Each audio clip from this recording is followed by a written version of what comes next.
Da-dum, da-da-dum, da-da-dum, da-da-da-da-da-dum, da-da-da-da-da-dum. What does that even mean, Bowers Game Corner? Boy there, YouTube! I'm back again today for another game preview, another special Kickstarter preview. And today I'm very excited to check out Champions of Hara from Leaf Pile Media.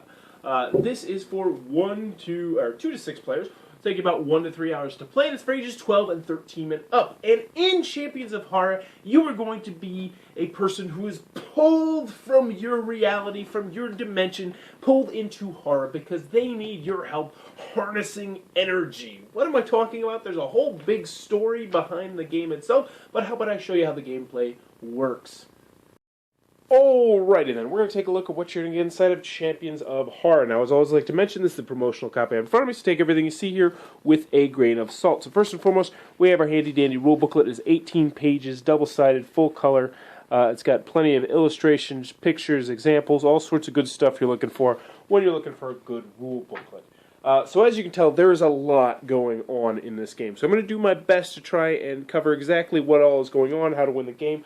And I think the best way to do that is to show you the board first. So you're going to be in Hara. This is going to be Hara right here. And as you can see, it's made up of all these different big tiles right here, which are going to be in various different colors.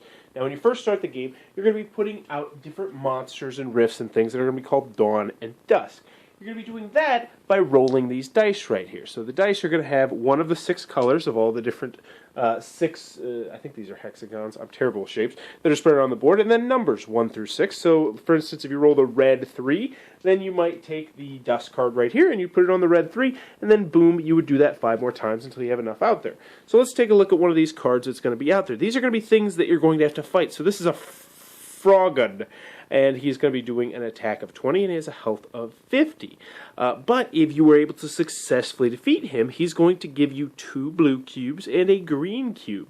And all players within range 3 lose 1. So when he spawns, when he comes out, that symbol right there means that you're going to lose 1 of your cubes. Any color cube you'd like to lose if you have cubes.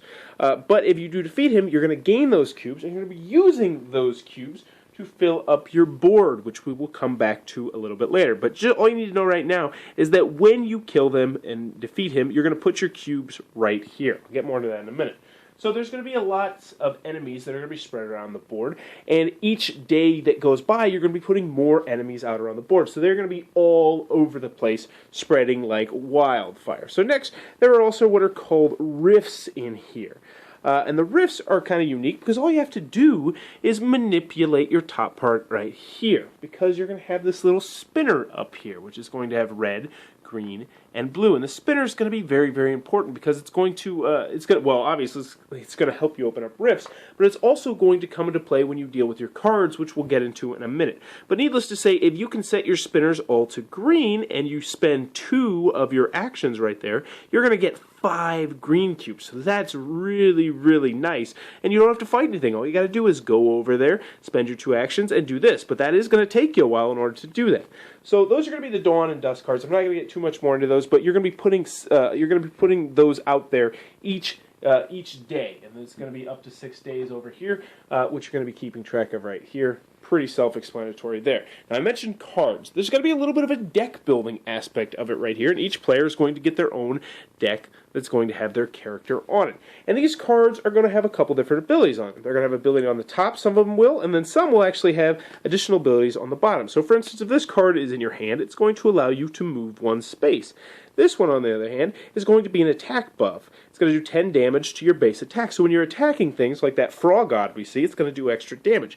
Now, if you also happen to have your spinner, which we mentioned up here, set to green, green, and then any color you want right there at all. And it doesn't have to be in that order, so the green could be here, and a green could be there, and this could be a red, anything like that. You're going to be doing plus 20 attack. So this is going to give you plus 10 to attack, and this is going to give you plus 20 to attack if your spinner is set the right way. Some will help you move. So for that one's going to let you move 3 spaces. You'll be flying around the board. Some will be attack buffs. Let's see, I think there's some that heal. This one is going to let you deal 20 damage to a monster range 2, then spin 2, so that's really nice. let's see, focus, draw one card, and then spin two. I mean, there's a lot of unique stuff that's going on here. But the thing is, you're going to be shuffling these up and then drawing cards each and every turn. So it is going to have this little deck building aspect, because as you take your cubes and put it from here to over here, you're going to be able to add additional cards over there, which we'll get to in a second. So I've went over the cards. Let's go over the draft priority. It's got a little bit of a worker placement kind of aspect there in this game, where you're going to be deciding who's going to be moving first. So if you decide to go first, you're not going to get any buff at all, but you will have your choice of where you want to go and what you want to do. So for instance, if you start and there's a rift right here, and you want to be the first person to get to that rift because it's going to get you cubes, then you might want to take this one. But as you go down the line, this one's going to give you 10 health at the beginning of your turn. This one, once per turn, you may look at the top card of any world deck, which is great because when you go to an area, you're going to be able to have an encounter and flip over one of these cards, and it might be a monster, or it might be something good that happens, because these are going to have various different special abilities. This one's going to be an item. There's a lot of items going on in there, and those items, they can be very, very powerful, can help you out a lot. So I should be mentioned, there's 6 decks that are going to be on all these different things. There's monsters, there's items, just tons of various different things in these tiles. But as you can see, each round you're going to be each day you're going to be picking out the draft priority, and then you're going to be going in that order. Here's some wound markers right here, which will happen every once in a while. You will get hurt, and you have to spend 2 cubes in order to get rid of this, and you can't win the game if you have that. You're also going to have your characters going to go around, so we might as well zoom into that. And this is going to be a standee. I don't know what the final ones are going to be, but as you can see, that marks the guy on the board that we were talking about. So let's get back over here to our handy dandy board. So our spinners are up top, and on your turn, well, I should probably show you this. Everyone's going to be getting one of these. This is your handy dandy little cheat sheet card, and this is a really good one. It really will help you out a lot. When you first start the game, it's going to be telling you a lot of what you need to do. So on your turn, you're going to be starting off with an alignment, and you're going to be able to draw 4 of your cards out of this deck. As I mentioned, it's got a little bit of the deck building aspect there. Not too much, but just a teeny tiny bit of it.